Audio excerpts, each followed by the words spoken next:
Today I'm going to talk about Metal Gear Survive, a stealth action game not created by Hideo Kojima.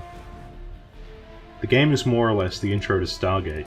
You and a group of survivors have been stranded in an alien dimension with all the science fiction tech in the world, but you are still stranded. And that means the aim of the game is survival.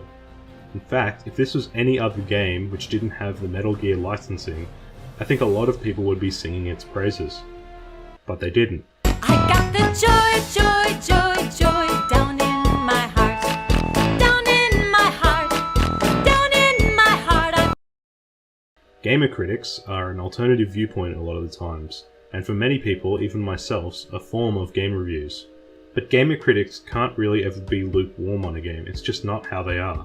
Oftentimes, games either fall into it sucks or it's a masterpiece.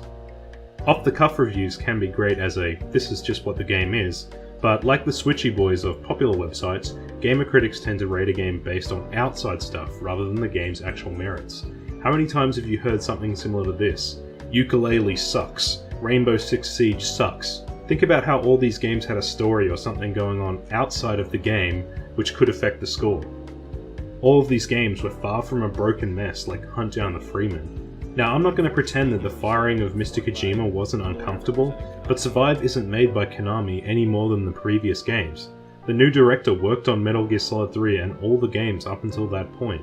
Many of the criticisms these gamer critics have for Survive are just flat out lies, or the concept of the entire game just goes straight over their heads. A channel by the name of Muxpa did a video compiling these, which kinda made me think, did these guys play any more than the first couple of hours? Well, watching the criticism and footage of something such as Donkey's video, I'm probably inclined to say that's probably the case. And I'm going to explain later why this is a big problem. But hey, I'm not surprised. Remember Metal Gear Rising? Similar gamer critics couldn't understand that one either.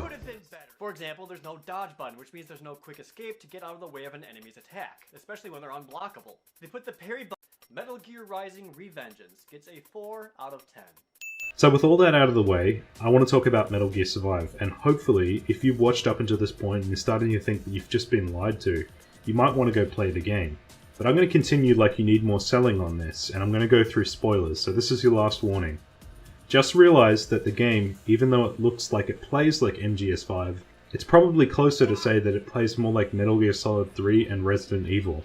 But before I go into the reasons why you should play it, I want to mention how you shouldn't, and this kind of comes back to those gamer critics. The pole spear and fences. These items break the game. Most of the time when people say break the game, they mean it in a good way. This weapon breaks all the fun and tension, and when you get to the later areas, it's pretty much useless. You see, if you're using the machete or the bow, which I recommend you do, the game takes on a whole new meaning around stealth survival. Bows have limited ammo and take forever to draw. The machete has a huge wind-up and you have to pull it out like in Resident Evil. These weapons are not something which I'm forced to use, but they make the game feel so much better. So, spears and fences. If you're thinking of playing this game, ditch these as soon as you can for something else. Metal Gear Survive is a game which is broken up into phases, sort of like the Stalker series. This is why rating the game in the first few hours is going to skew your review entirely. Imagine if you rated Stalker based on the first encounter. You begin Survive in this game's version of the hobo phase. This is the hardest and most raw phase. You're fresh into Detail, with no weapons, food or anything. Your aim in this phase is just the purest form of survival. Trust me when I say this, you do not want to make the mistake of farming wanderers. This is kind of a general rule for Survive as a whole, but simply put, you can't eat Kubon energy, which is this game's version of money. Every second in this phase is dangerous. Your character's health and stamina are tiny. A single enemy can kill you in this phase. It's a unique time where the game's focus on survival is paramount. Anyway, you make your way through the environment and eventually come across some good weapons and an air tank. This leads you onto your first gun, which is where I kind of consider this next phase to come in.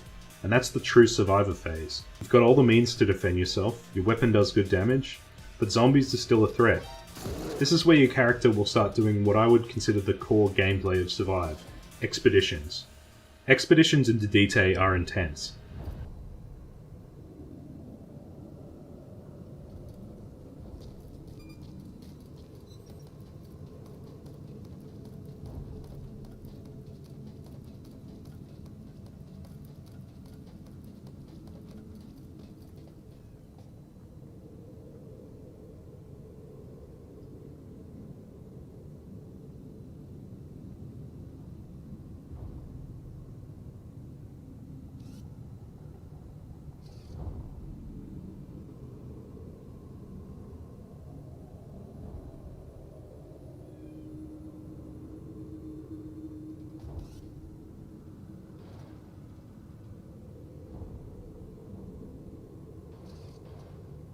In Metal Gear Survive, you're not alone out there. There's something out there. A monster in the dust. This isn't a cutscene. This just randomly happens. This is the Lord of Dust, an eldritch horror which pays you no attention. You're not important enough. It manifests as destroyed health bars, then a shadow in the distance until...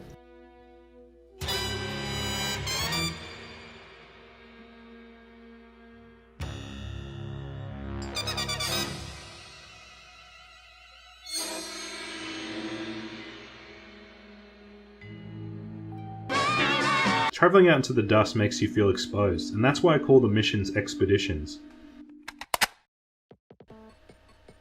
Okay, postscript here.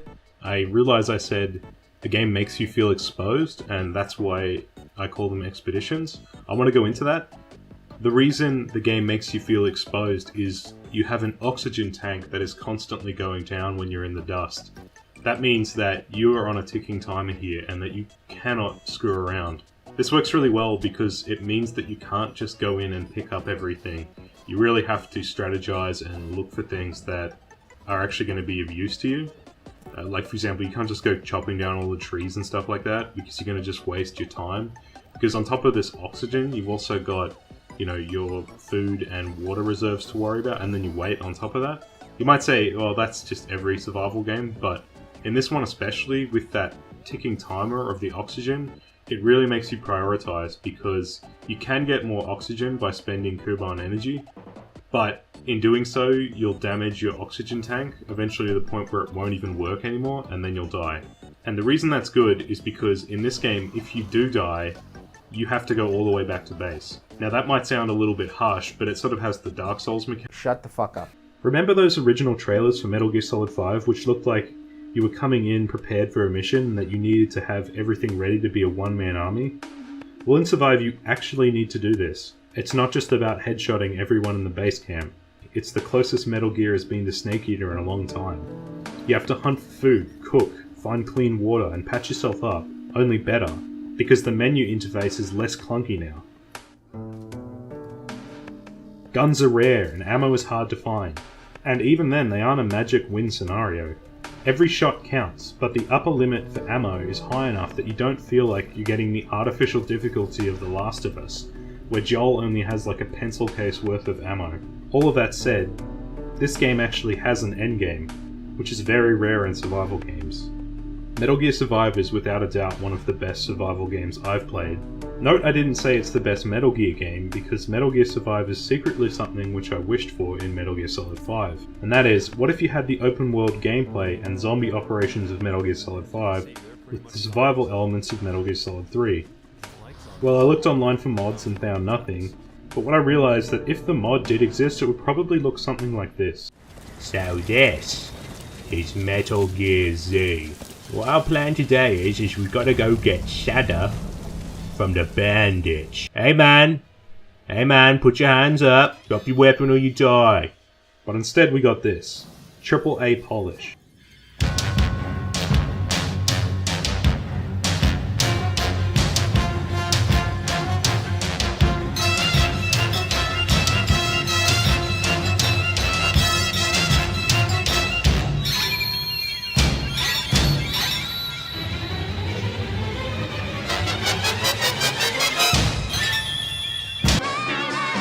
In closing, Metal Gear Survive is a spin-off. The characters are all adorably bad, the gameplay is refreshing, and there's just not really anything like it out there. Do I recommend Survive? Yes. Yes, I do.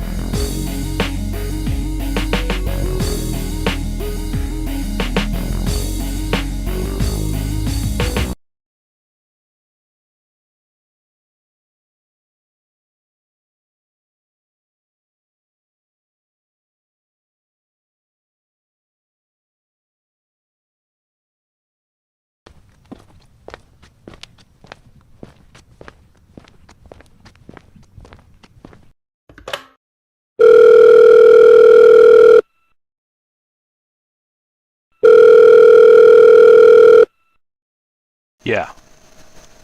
It's uploaded. Uh-huh. Yes, no, none of them realized. No, they clicked on it anyway. It seems that none of them realized it's April Fools. Got him! Hold on, what day is it today? Oh, fuck.